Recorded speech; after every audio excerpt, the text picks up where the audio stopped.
Hello students. तो आज की क्लास में हम बात करेंगे अपने पेपर का। जैसा कि मैं आपको पहले बता दिया कि पेपर हमारा 3 सेक्शन में डिवाइड है। और पहला सेक्शन होता है अनसीन पैसेज को लेकर, और सेकंड जो सेक्शन होता है वो होता है आपका कंपोजिशन का। और कंपोजिशन में हमारे 4 क्वेश्चन आते हैं। तो जिसमें से पहला जो क्वेश्चन होता है अपना शॉर्ट कंपोजिशन को लेकर। तो देखिए शॉर्ट कंपोजिशन में कौन कौन से टॉपिक आते हैं। तो देखिए अपना जो शॉर्ट कंपोजिशन का टॉपिक होता है ये 4 का होता है, जिसके अंदर 5 टॉपिक हैं। पहला हमारा एक क्वेश्चन आएगा नोटिस। दूसरा आपका क्वेश्चन होता है इनविटेशन।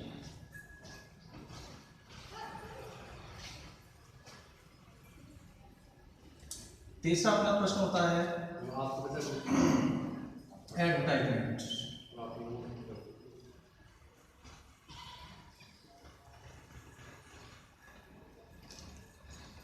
अपना चौथा प्रश्न होता है डिबेट को लेकर।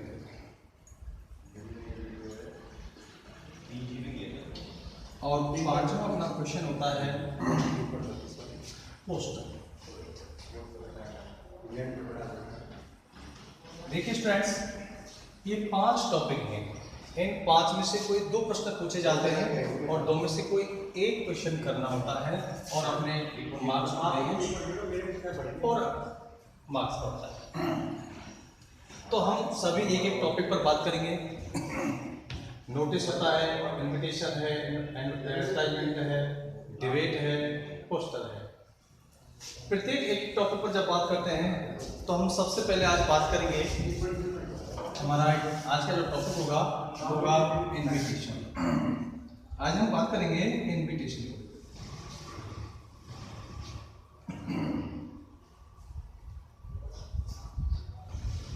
चलिए स्टूडेंट्स, इनविटेशन हमारे सिलेबस का पार्ट नहीं होता है।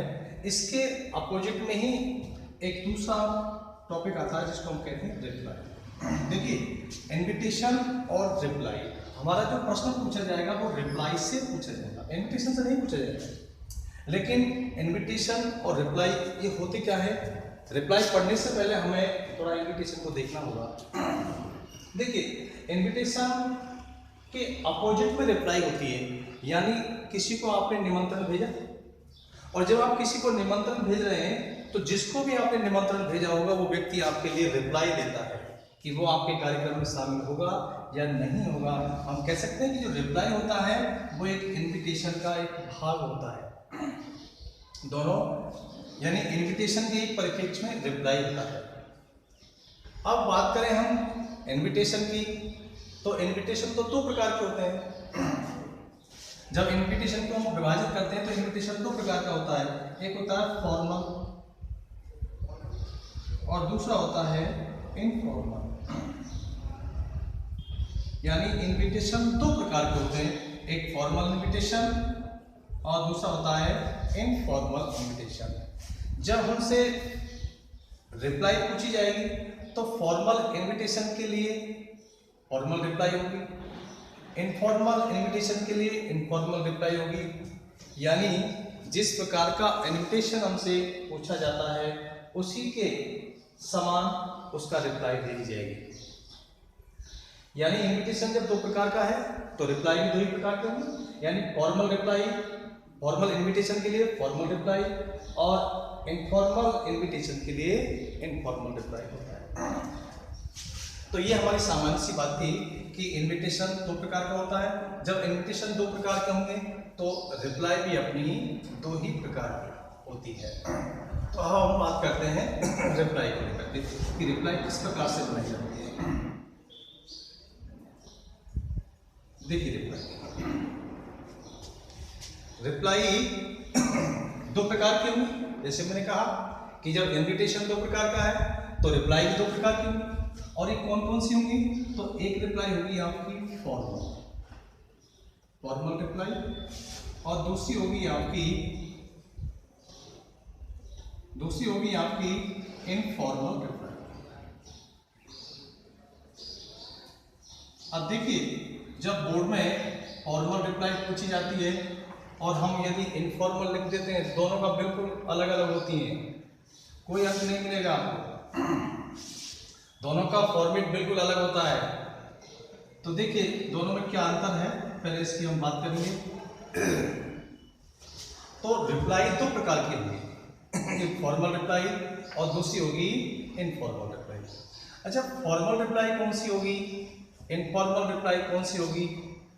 तो सबसे पहले ध्यान देने की बात यह है कि जब हम रिप्लाई देते हैं तो किसी भी इनविटेशन की जो रिप्लाई होती है वो प्रिंट नहीं की जाती है। देखिए, जब फॉर्मल इनविटेशन की हम बात करते हैं तो फॉर्मल इनविटेशन को तो प्रिंट करवा दिया जाता है, उसको आप डिजाइन करके प्रिंट करवा करके एक ही इनविटेशन को बहुत सारे गेस्टों के पास भेज सकते हैं। लेकिन रिप्लाई जो होता है, रिप्लाई चूंकि गेस्ट भेजता है होस्ट के लिए, इसलिए रिप्लाई प्रिंट नहीं की जाती है। तो ये दो प्रकार की होंगी, फॉर्मल रिप्लाई, इनफॉर्मल। यदि इनविटेशन आपके पास में फॉर्मल आया है तो आप रिप्लाई जो भेजेंगे वो फॉर्मल रिप्लाई भेजेंगे। इनविटेशन यदि आपके पास इनफॉर्मल है तो आप रिप्लाई उसका इनफॉर्मल भेज देंगे। अब देखिए, फॉर्मल जो रिप्लाई होगी इसकी क्या क्या विशेषता है। जब मैं फॉर्मल रिप्लाई की बात करूंगा तो फॉर्मल रिप्लाई जो होगी उसको हमेशा थर्ड पर्सन में लिखा जाता है।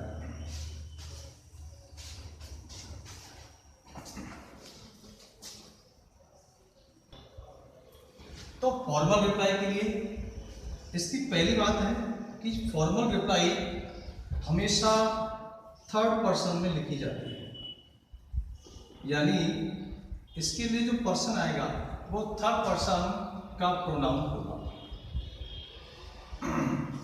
जबकि हम इनफॉर्मल की बात करेंगे तो जब हम इनफॉर्मल रिप्लाई भेजते हैं तो इसे सेकंड या फर्स्ट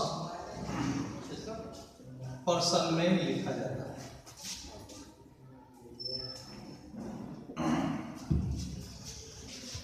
यानी फॉर्मल रिप्लाई हमेशा थर्ड पर्सन में लिखी जाएगी, और थर्ड पर्सन सब लोग जानते हैं, ही, सी, इट, दे। दूसरी बात, दूसरा जो इनके बीच अंतर होता है कि फॉर्मल रिप्लाई में कहीं पर जो आप एड्रेस करते हैं, संबोधन करते हैं, कहीं आप लिखते हैं डियर फ्रेंड्स आदि, तो किसी प्रकार का संबोधन नहीं किया जाता है, यानी इसमें संबोधन नहीं होता है। जबकि जब हम बात करते हैं इनफॉर्मल रिप्लाई की तो इसमें एक संबोधन किया जाता है।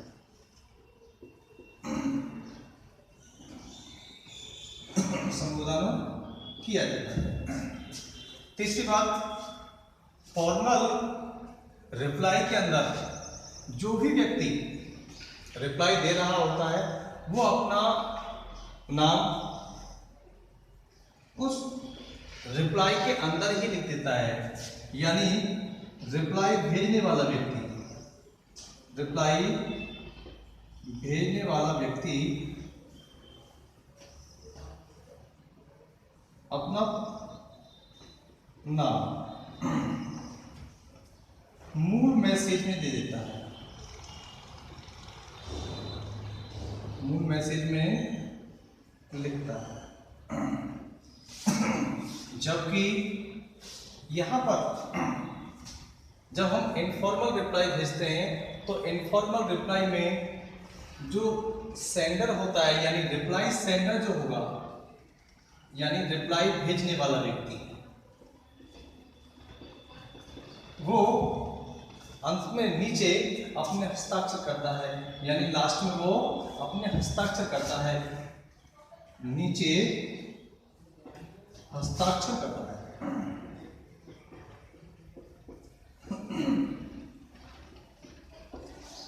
इस प्रकार से फॉर्मल रिप्लाई और इनफॉर्मल रिप्लाई दोनों एक दूसरे के बिल्कुल भिन्न होती हैं।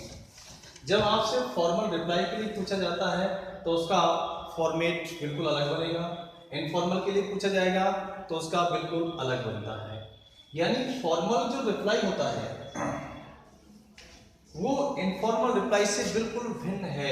इनफॉर्मल रिप्लाई जो होती है बिल्कुल एक लेटर की, इनफॉर्मल लेटर की तर्ज पर बनाई जाती है, जिस प्रकार से हम एक इनफॉर्मल लेटर लिखते हैं। तो एक उदाहरण के माध्यम से देखेंगे कि सबसे पहले हम देखते हैं कि जो फॉर्मल रिप्लाई है वो फॉर्मल रिप्लाई किस प्रकार से बनाई जाती है।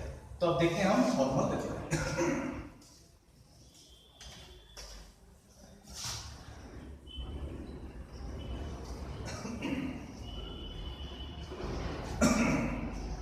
तो चलिए अब हम बात करेंगे formal reply.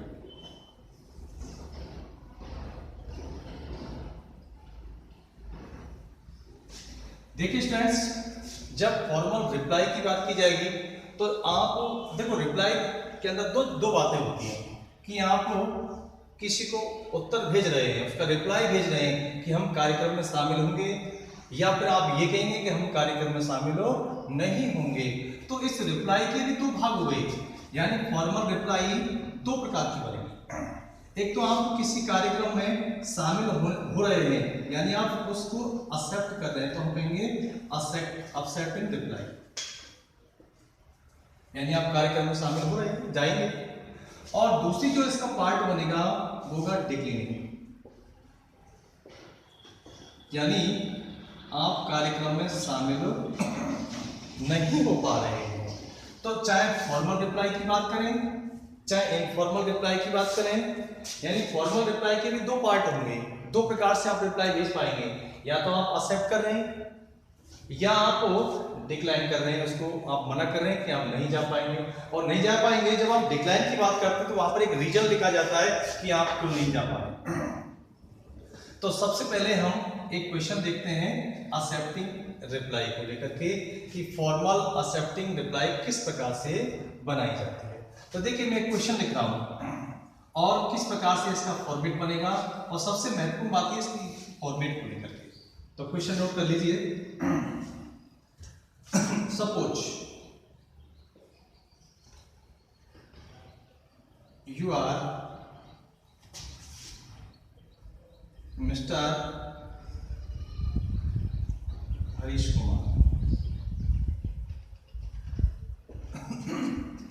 you have received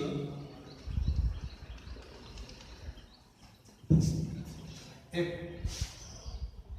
formal invitation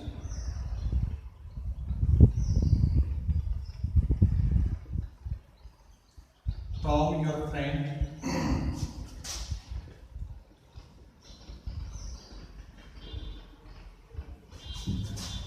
Mr.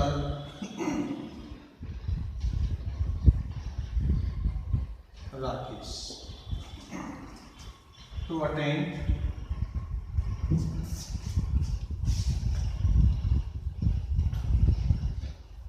his birthday party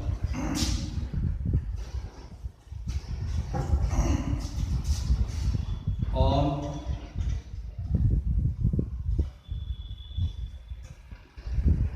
2020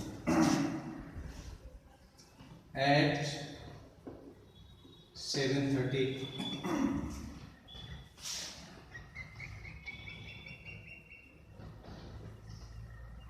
at his residence. Write a reply accepting। देखिए इस प्रकार से एक क्वेश्चन पूछा जाएगा। तो बहुत सिंपल सी बात है कि सबसे पहले हमको ये देखना है कि यहाँ पर इनविटेशन भेजने वाला व्यक्ति कौन है। तो ये कह रहा है कि मान लो आप हरीश कुमार हैं और आपको इनविटेशन मिला है, और इनविटेशन किससे मिला है? मिस्टर राकेश कुमार से मिला है। इसका मतलब ये व्यक्ति कौन है? ये प्राप्त करने वाला, इनविटेशन प्राप्त करने वाला है। मिस्टर राकेश कौन है? इनविटेशन भेजने वाला। अब मैंने आपको बताया कि जब इनविटेशन, जिस व्यक्ति को इनविटेशन मिला होता है वो व्यक्ति रिप्लाई भेजता है, यानी रिप्लाई वह व्यक्ति भेजेगा जिसको निमंत्रण मिला होता है। और वो उस व्यक्ति को भेजता है जिसने इनविटेशन भेजा होता है। तो यहाँ पर इनविटेशन किसको मिला है? तो इनविटेशन मिला है मिस्टर हरीश कुमार को। भेजा किसने है? तो मिस्टर राकेश कुमार ने। तो दो बात तो ये हुई। अब बात ये हुई कि रिप्लाई कौन भेजेगा? तो रिप्लाई भेजेगा मिस्टर हरीश, किसको भेजेगा? मिस्टर राकेश कुमार। क्लियर है? दूसरी चीज आपको जो क्वेश्चन के अंदर देखनी होती है कि ओकेजन क्या है, तो किस अवसर पर भेज रहा है वो? तो उसने कहा कि उसकी बर्थडे पार्टी है। और तीसरी उसकी डेट क्या है? तो डेट भी लिख लीजिए, ऐड करके जो भी टाइम दिया हुआ होता है वो टाइम है, और ऐड करके उसके बाद में दिया हुआ होगा वेन्यू क्या है, उसका आयोजन स्थल क्या होता है। उसने कहा कि हिज रेजिडेंस उसके घर पर ही है, उसके निवास स्थान पर है, यहाँ पर किसी और जगह का भी ना एड्रेस हो सकता था। अब उसने कहा राइट रिप्लाई, रिप्लाई भेजिए एक्सेप्टिंग, और वो भी एक्सेप्टिंग। तो देखिए ये खास बात है, रिप्लाई भेजनी है, एक्सेप्टिंग भेजनी है। अब लेकिन फॉर्मल भेजनी है या इनफॉर्मल भेजनी है? अब देखिए इसका पता हमको कैसे लग रहा है? तो यहाँ उसने कहा कि फॉर्मल इनविटेशन मिला है, तो बिल्कुल ध्यान देने की बात है कि जब इनविटेशन फॉर्मल होगा तो इसका रिप्लाई भी फॉर्मल ही होगा। इसका मतलब ये रिप्लाई जो भेजनी है वो फॉर्मल भेजनी है, तो फॉर्मल रिप्लाई होगी। अब फॉर्मल रिप्लाई को कैसे लिखा जाता है? तो देखिए स्टूडेंट्स, फॉर्मल बिल्कुल सिंपल सी बात है, 4 नंबर का टॉपिक है, बहुत सरल है। ध्यान देने की बात है कि आपका जहाँ जिस नोटबुक में आप बना रहे हैं हमेशा ध्यान रखें इसको बॉर्डर में बंद किया जाता है। तो बॉर्डर में बंद किया जाता है, मान लो आपके कॉपी का हाशिया इस प्रकार से है, तो सबसे पहले जगह छोड़ करके, पहले से ही जगह छोड़ करके आप लिखना शुरू करेंगे, यानी हाशिया से कुछ स्पेस छोड़ करके, और जहाँ पर आपका पेज का एंड हो रहा है वहां से भी कुछ जगह छोड़ करके आप इसके मध्य लिखेंगे। अब बात ये आती है कि लिखा कैसे जाता है? तो सबसे पहले जो व्यक्ति रिप्लाई भेज रहा है, यानी रिप्लाई कौन भेज रहा है? मिस्टर हरीश कुमार भेजेगा। तो जिस व्यक्ति ने भी रिप्लाई भेजा वो व्यक्ति अपना नाम लिखता है। तो मैं नाम लिखा मिस्टर हरीश कुमार, ठीक है। कौन है ये? रिप्लाई भेजने वाला व्यक्ति सबसे पहले अपना नाम लिखता है, और उसके बाद वो लिखता है आपको थैंक्स, यानी वो थैंक कर रहा है किसी को। अब देखिए प्राय जो हमसे गलती होती है, और जो एग्जामिनर आपकी गलती को ढूंढेगा वो यहाँ पर ढूंढेगा। देखिए ये रिप्लाई भेजने वाला व्यक्ति एक हो सकता है और बहुवचन भी हो सकता है, यानी सिंगुलर नंबर भी हो सकता है, प्लूरल भी हो सकता है। सिंगुलर नंबर मतलब एक है और प्लूरल मतलब एक से ज्यादा है, या ऐसा हो सकता है मिसेज एंड मिस्टर, ठीक है, तो बहुवचन होगा। जब यहाँ पर करता ये बहुवचन है तो यहाँ पर होगा थैंक, यदि ये सिंगुलर नंबर है तो आएगा थैंक, ठीक है। फिर दूसरी बात, जिस व्यक्ति को भी वो लिख रहा है, किसको लिख रहा है? तो यहाँ पर हमने बात की है मिस्टर राकेश की, तो mister Rakesh, mister Harish Kumar thanks mister Rakesh to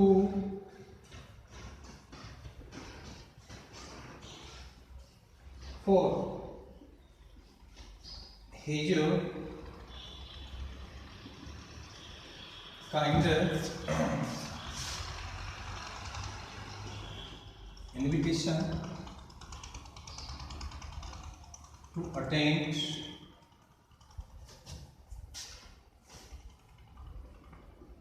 his birthday party. अब ऑन करके डेट लिखी जाएगी, और डेट पहले से दी हुई है, तो ऑन 20 जून, ऐड करके जो भी टाइम दिया गया है वो टाइम लिखेंगे at 7:30 at his residence. Stop कर दीजिए। बस लिखा क्या हमने, देखिए ये व्यक्ति भेजने वाला है, तो mister Harish Kumar thanks mister Rakesh for his. अब देखिए यहाँ पर मैंने लिखा हिज। अब ये हिज कौन है? मैंने कहा कि फॉर्मल इनविटेशन को हमेशा थर्ड पर्सन में लिखा जाता है। अब ये हिज कौन है? किसके लिए आ रहा है हिज? यहाँ पर हिज की जगह हर भी हो सकता था, यहाँ पर देयर भी हो सकता था। ध्यान देने की बात है। हमारी गलती किन किन पॉइंटों पर होगी, तो एक गलती हम यहाँ कर सकते हैं। तो ये हिज की जगह पर हर भी हो सकता था, लेकिन वो किसके अकॉर्डिंग होगा? ये राकेश के लिए आया है। अब यहाँ पर इस व्यक्ति के लिए आया है हिज। अब यदि ये व्यक्ति स्त्रीलिंग है तो यहाँ पर हम हर की बात करते, यदि यहाँ पर बहुवचन होता तो यहाँ पर देयर की बात करते। अभी यहाँ पर मिस्टर राकेश है तो उसका प्रोनाउन हमने लिखा है he। For his kind invitation to attend his. अभी हिज कौन है? वही हमने राकेश की बात की है। ऑन करके हमने डेट लिखा है। अब सारे आंकड़े हमने केवल क्वेश्चन में से ही निकाले हैं। इतना लिखने के बाद में हम अपना पैराग्राफ चेंज करेंगे। अब पैराग्राफ चेंज कैसे किया जाता है? देखो अपनी लाइन यहाँ पर खत्म हो गई, इसके बाद हम स्टार्ट करेंगे इसके नीचे से। इस लाइन को आप यहाँ पर खाली छोड़ दीजिए। उसके बाद में हम यहीं से अपनी बात को स्टार्ट करेंगे। तो देखिए ही, अब यहाँ पर ही या सी या दे थर्ड पर्सन होगा। अब ये ही सी दे आएगा किसके अकॉर्डिंग? तो ये आएगा इस व्यक्ति जो रिप्लाई भेजने वाला व्यक्ति है। अब ये रिप्लाई भेजने वाला व्यक्ति यदि वो स्त्रीलिंग में होगा तो सी होगा, यदि वो पुल्लिंग में होगा तो ही होगा, और यदि वो प्लूरल है, यदि बहुवचन में है तो उसके लिए दे होगा। अब इस क्वेश्चन के अकॉर्डिंग तो यहाँ पर जो आएगा वो ही होगा। तो ही फील्स। अब देखिए फील्स लिखा मैंने, यहाँ पर एक वचन है इसलिए फील्स, और यदि यहाँ पर दे होता तो फील होता। He feels great pleasure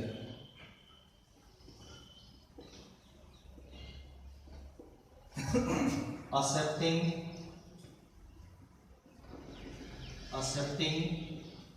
the invitation।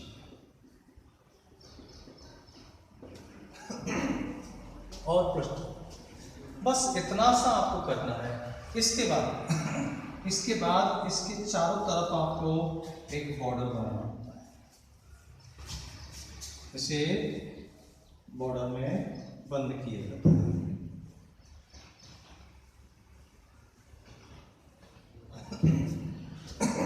और इस प्रकार से आपकी एक फॉर्मल रिप्लाई बनाई जाती है।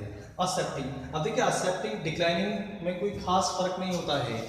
डिक्लाइनिंग का भी हम एक एग्जाम्पल देखेंगे, तो पहले हम इसको एक बार रिवाइज कर लेते हैं।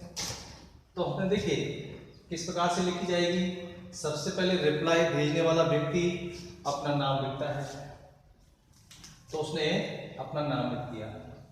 थैंक्स वो करता है, थैंक्स करेगा जिसको उसने रिप्लाई भेजा है, वो पेपर के अंदर दिया हुआ होगा, और नहीं देता है तो आप इमेजिनरी आप कोई भी नाम लिख सकते हैं। तो किसको थैंक करेगा? थैंक उसको करेगा जिसने उसको इनविटेशन भेजा होगा। तो इनविटेशन किसने भेजा है? राकेश ने भेजा है। अब किस कारण से? तो फॉर हिज, मैंने कहा प्रोनाउन का ध्यान रखना है, प्रोनाउन का खास कर ध्यान रखना है, थर्ड पर्सन का प्रयोग करना है। His kind invitation to attend his birthday party, यानी हरीश कुमार राकेश कुमार को इस बात के लिए धन्यवाद दे रहा है कि उसने उसके जन्मदिन की पार्टी में उसे आमंत्रित किया है। और वो भी जो डेट लिखी हुई है 20 जून, और यहाँ पर आप जो भी डेट लिखी हुई है पूरा डेट ही लिखेंगे। लिखा तो